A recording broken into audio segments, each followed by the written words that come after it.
বাংলার বুকে রাজনৈতিক ভাবে নবাব সিরাজউদ্দৌলার সাথে মির্জাফরি করেছিল মির্জাফর।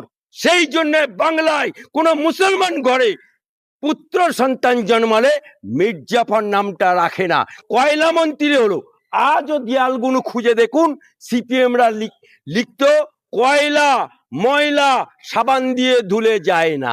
ঠিক একইভাবে বাংলার বুকে দ্বিতীয় গাদ্দার যদি কেউ থাকে রাজনৈতিক ভাবে, তার নাম হচ্ছে মমতা ব্যানার্জি। আগামী প্রজন্মে কোন বাড়ির হিন্দু ধর্মের কোন বাড়ির কন্যার সন্তান হলে আর মমতা নামটা রাখবে না।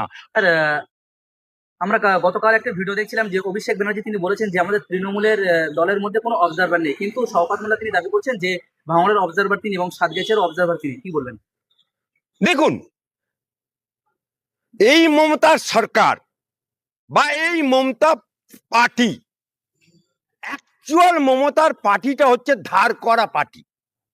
কারণ আপনি বলুন, তৃণমূল পাশে ধার করা কংগ্রেস জুড়েছে, অর্থাৎ তৃণমূল কংগ্রেসের সাথে জুড়ে আছে, অর্থাৎ কংগ্রেসের ধার করা। আবার দেখুন,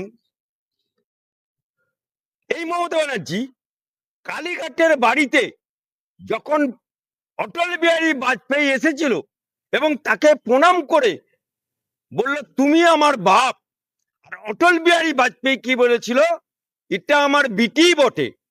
বাপকে কি বলল অটল বিহারী বাজপেয়ীকে, বাপ আমি দল করেছি, আমি কংগ্রেসের সাথে গাদ্দারি করেছি, আমি কংগ্রেসের সাথে নিমক হারামি করেছি, আমি কংগ্রেসকে ভেঙে তৃণমূল দল করেছি, আবার কংগ্রেস নামটাও জুড়ে দিয়েছি, কিন্তু আমি সিম্বল পাচ্ছি না, আমার কাছে কোনো টাকা নেই, আমার কাছে কোনো পয়সা নেই। অটল বিহারী বাজপেয়ী সেদিনকে কি বলেছিল, দিল্লি দেখা করো। সেদিনকে তার পরের দিনকে দিল্লিতে গেল কে? দিল্লিতে গেল আকবর আলী খন্দকার, পঙ্কজ ব্যানার্জি, অজিত পাঁজা, সুব্রত বক্সি, মুকুল রায় গেল এবং সেখানে গিয়ে 5টা সিম্বল তৈরি করে নিয়ে গেছিল অজিত পাঁজা। বাজপেয়ীজির একটাও পছন্দ হলো না। তিনি কি বললেন, আমি বাপ, ভারতীয় জনতা পার্টি আমার পদ্ম ফুল, আমার বিটি মমতা ব্যানার্জি, ওর দল পাবে জোড়া ফুল। সেদিনকে অটল বিহারী বাজপেয়ীর রেকমেন্ডেশনে জোড়া ফুল। তারপরেই বিজেপি আর তৃণমূল কংগ্রেস একসাথে গঠবন্ধন হয়ে এই বাংলায় ইলেকশন লড়েছিল এবং সেই ইলেকশনে 11টা সাংসদ জিতেছিল, 2টো জিতেছিল বিজেপির, একটা তপন শিকদার দমদমে, একটা জিতেছিল জুলু মুখার্জি কৃষ্ণনগরে। বাকি সব সাংসদ মমতাকে নিয়ে 9টা তৃণমূলের।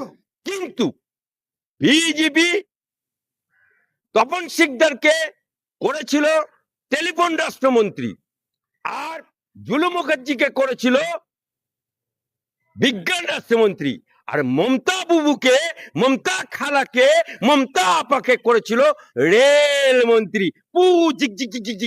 রেল মন্ত্রী, পূর্ণাঙ্গ রেল মন্ত্রী।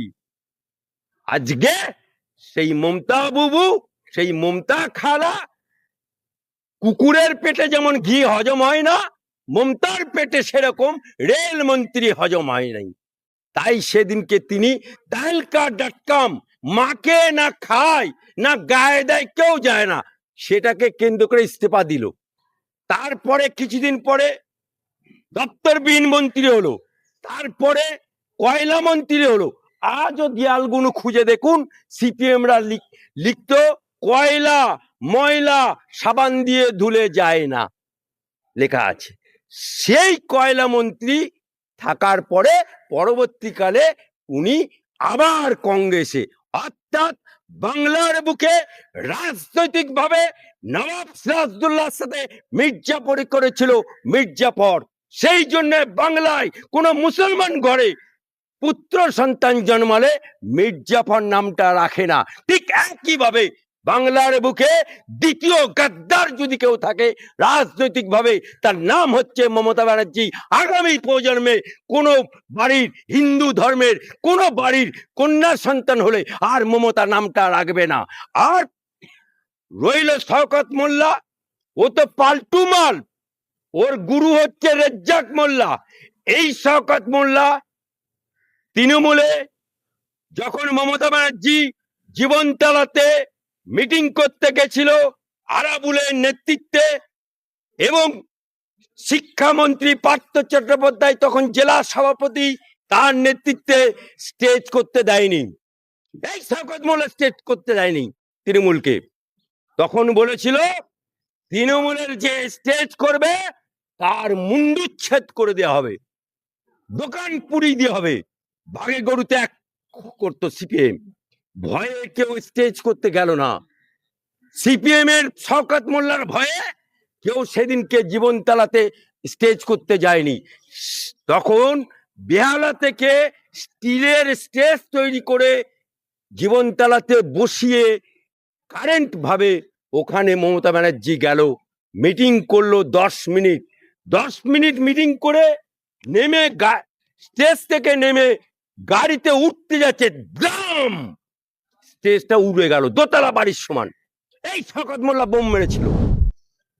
যখন বামপন্থ সরকার চলে গেল, অমনি কাতলা মাছের মতো তৃণমূলে যোগদান করলো। অর্থাৎ পাল্টু মাল। এই হারামজাদা মমতাকে বোম মেরেছিল। এই হারামজাদা মমতাকে মিটিং করতে দেয়নি এই শওকত মোল্লা। সেই জন্যই শওকত মোল্লাকে তৃণমূলের প্রশাসনিক সভায়, ও তৃণমূলের এমএলএ, ও বলছে দিদি জীবনতলাতে একটা বাস স্ট্যান্ড চাই। দিদি কি বলেছিল? বাংলার মুখ্যমন্ত্রী কি বলেছিল? ও তৃণমূলের এমএলএ কি বললি শওকত?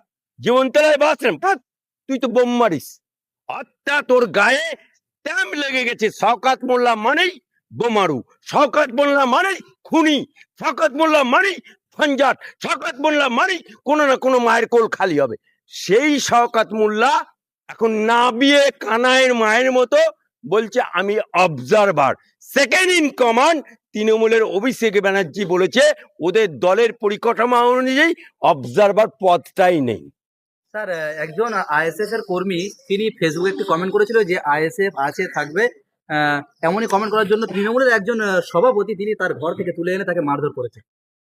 দেখুন, তৃণমূল মানেই বিরোধী পক্ষের ঘর জ্বালিয়ে দাও, তৃণমূল মানেই এখন বিরোধীদের মিটিং ভাঙচুর করো। আইএসএফ এর কর্মী আগাচ্ছে বাগার ভয়, ভাঙড়ে নওশাদ সিদ্দিকীকে বেশি ভয়। কারণ নওশাদ সিদ্দিক একজন মুসলমান লিবাস পরা, এবং সে একটা পীরজাদা ঘরের ছেলে। প্রথমেই রাজনীতির অকাকা শেখেনি, এসেই ব্যাটিং করে বাগা বাগা লোককে হারিয়ে ও এমএলএ হয়ে গেছে। তাই আজকে তৃণমূলের লোকেরা দিশেহারা হয়ে গেছে। ওখানে একটি মেয়ে বলেছিল আতা গাছে পাতা নাই, ভাঙড়ের একটি মেয়ে, মমতার ভাতার নাই, একথা বলেতে তাকে গ্রেপ্তার করেছিল। আমি বলেছিলাম যে উইদিন 72 ঘন্টার মধ্যে যদি মেয়েটা ছাড় না পায়, আমি হাইকোর্টে কেস করে ওই পুলিশ অফিসারকে লকআপে ঢোকাবো। 72 ঘন্টা যায়নি, ছেড়ে দিয়েছে। আবার একজন বলছে মহিলা শওকত মোল্লাকে নাকি বাল মনে করে। তা শওকত মোল্লাকে এখন সারা বাংলা বলছি না, শুধু ক্যানিং থেকে শুরু করে সবাই ওকে বাল ছাল মনে করে।